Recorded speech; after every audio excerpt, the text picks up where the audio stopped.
அஸ்கு புஸ்கு அப்பெல்லாம் வட உனக்கு தந்துட்டு நான் எங்க போவேன். ரெண்டு பேரும் செல்லும் கையுமா தான் இருப்பீங்களா? அம்மாவுக்கு வந்து ஏதாவது உதவி செய்யணும்னு நினைக்கீங்களா? ஏம்மா லீவ் விட்டாதானமா செல்லு பார்க்க முடியும். சரி அதெல்லாம் இருக்கட்டு மக்களே, அம்மா கொஞ்சம் ரெண்டு பேரும் வேலை செஞ்சுதாங்கடா. தம்பி நீ அந்த சேர்ல கிடக்க துணியெல்லாம் கொஞ்சம் மடிச்சு வைமா. பாப்பா நீ அம்மாவுக்கு வந்து இந்த வீடெல்லாம் தூத்து கொஞ்சம் போட்டு தாடா செல்லும். ஏமா துணியெல்லாம் எனக்கு மடிக்க தெரியாதுமா. ஏம்மா வீடு தூத்தா ஒரே தூசியா பறக்குமா, என் மூஞ்சிலலாம் வந்து தும்மலா வருமா.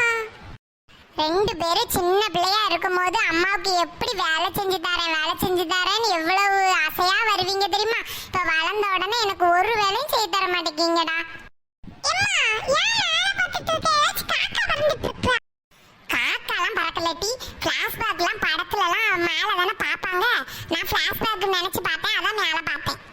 நீங்களும் மேல பாருங்க. என்ன தெரிகிறது? ஃபிளாஷ்பேக்.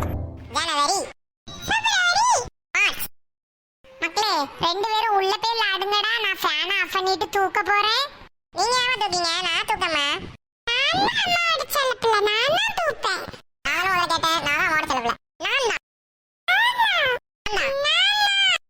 அம்மாட்டே கேட்கலாம். ரெண்டு பேருமே என் செல்லம் தான்டா. நீங்க ரெண்டு பேரும் அம்மாக்கு வேலை செய்து தரேன்னு சொன்னதே சந்தோஷமா இருக்கு. பெரிய பிள்ளையானாலும் ரெண்டு பேரும் இதே மாதிரி அம்மாக்கு வேலை செஞ்சு தரணும். சரியா செல்லம்மா?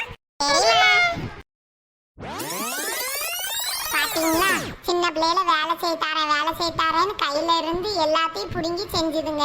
இப்ப பெரிய பிள்ளையில நம்ம சொன்னா கூட ஒரு வேலையும் செய்ய மாட்டேங்குதுங்க. உங்க வீட்லயும் இப்படிதானா?